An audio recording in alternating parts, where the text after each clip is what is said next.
Hey y'all, welcome back to SunshinehazeCo. I am AUJHA. This is going to be a very quick video on another one of them planets that we have in retrograde. This one is for Uranus. It is the fifth planet to join what I like to call the retrograde cluster. We've got Neptune, Jupiter, Pluto, and Saturn in there as well. And we will have Mercury coming up shortly, I believe. I'm recording these videos ahead of time, and so I've only done notes so far out to the Virgo full moon. But I'm pretty sure there's a Mercury retrograde coming up right after the Virgo full moon or right before it. We'll see. I'll consult my notes. Well, you know what? Now I gotta know, so. Excuse me. Right before the Virgo full moon, I knew it. Okay. But anyways, this is the retrograde video. So just to speak quickly to what a retrograde is, it is an optical illusion. It looks like the planet's spinning backwards, going backwards in the sky. However, what's happening is it is stationing retrograde, passing over points that it's already passed or degrees that it's already passed, and then stationing direct and passing over those points again. And then it's finally out of that whole retrograde phase. So we've got the pre-shadow, retrograde period, and the post-shadow. This planet is Uranus, which governs change, excitement, also freedom, and it is also the planet associated with the collective conscious. This retrograde is in the sign of Taurus, the bull, which is an energy that is very reliable. It's very diligent. Taurus is ruled by Venus, so there's this very luxurious, lavish energy to Taurus as well. Also very generous, sensual, and determined. I said diligent, determined, whatever. On the shadow side, they can be a little stubborn, gluttonous, and self-absorbed. That's a Venus. That's a Venus thing there. All right, so retrograde starts on August 28th. It will be going. This is one of the ones that ends at the start of next year. It's going until January 22nd of 2023. Post pre-shadow, we were in there back in May, I want to say. Yeah, May 7th, and then we'll be in the post-shadow period until May 9th. So we're dealing with Uranus. We typically deal with Uranus retrograde energy for the entirety of the year, but it shifts because we deal with the pre-shadow, the actual retrograde, and the post-shadow. So yeah, Uranus is here to stay, always around. Change is constant, right?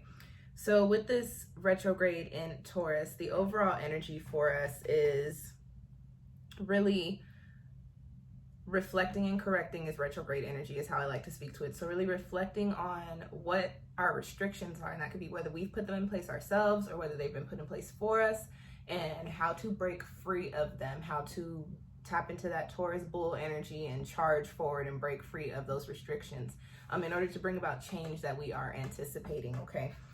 Also looking at what's being forced in our lives, whether that is being forced upon us or energies that we are forcing, efforts that we are putting forward because there is certain things that we think we want to see play out but are not necessarily things that are in alignment with what we've got going on. So looking at where things are being forced in our lives as well is a big retrograde, big Uranus retrograde energy.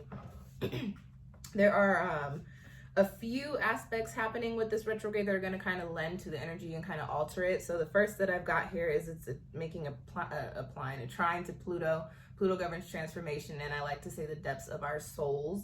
So with this one, we're going to be looking at where transformation needs to be made in our lives. Again, speaking to where we're putting forth that energy, where it's being forced, also looking at where those restrictions are, and also reassessing our routines, reassessing the ways that we're going about just living our day to day, okay?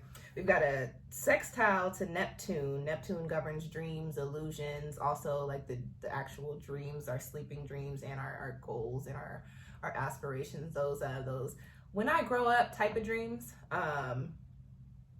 and spirituality, which is also with Jupiter too, but Neptune governs spirituality and like spiritual gifts and psychism as well. It's the planet of the veil, of things unseen, things unknown. So with Neptune trining Uranus in retrograde, and these planets are also in retrograde as well. It's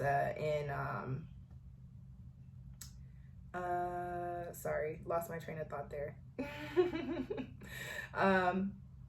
There is this energy here with this Neptune aspect, this trine aspect of being a little worried about our future, about what's to come next. But because we've also got the other energies of this planet, there is this kind of like realization energy, these epiphanies. It's also a time of spiritual awakening. So while you might be a little worried about the future, things will be popping up for you, thoughts, conversations, messages to show you, things are good, things are playing out as they're supposed to be.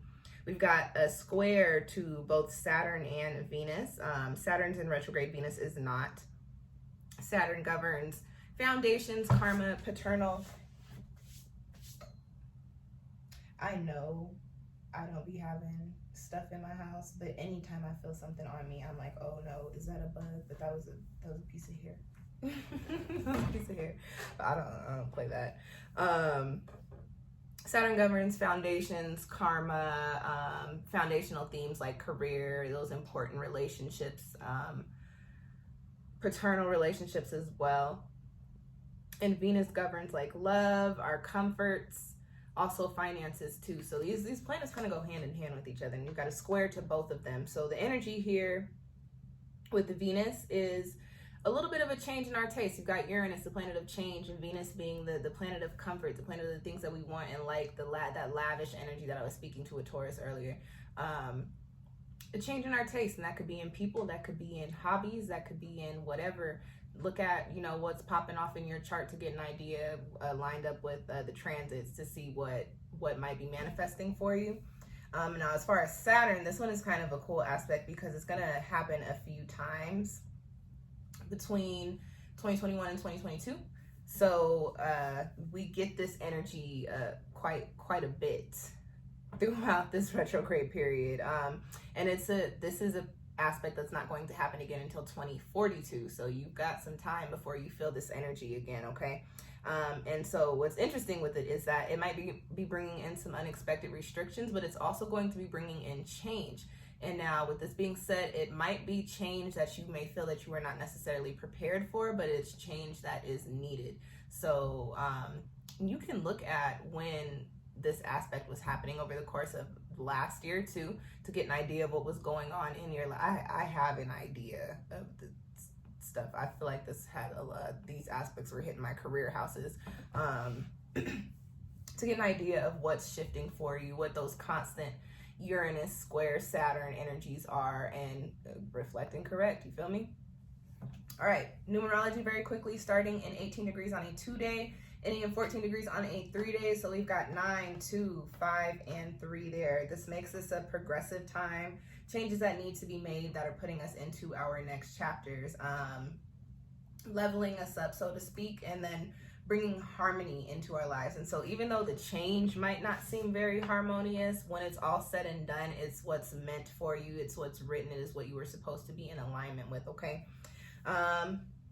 There was one other thing that I was like, I didn't put that in my notes, but I wanted to make sure that I told you guys it. What is it? Oh, Uranus is in its detriment in Taurus. So this is the position in which it has the weakest energy. So even though all those things I just mentioned seem kind of chaotic, understand that one, this is a slow moving outer planet. So these things will manifest over a course of time. And then also it is in the fall. So you may have to do some extra work to see the changes that you want to happen manifest in the physical for you, okay? And that's all I got for you guys.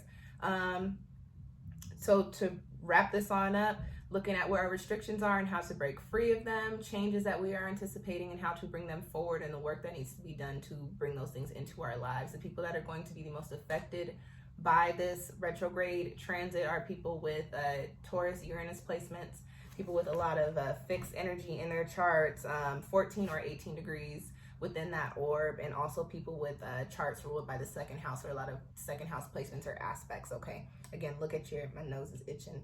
Bernie says, when your nose is itching, somebody wants to kiss you. Who wants to kiss me? But also, I think that could be because my nose ring was twisted in there. All right, that's all I got for you guys. Thanks for tuning in. I will catch y'all next time. Peace.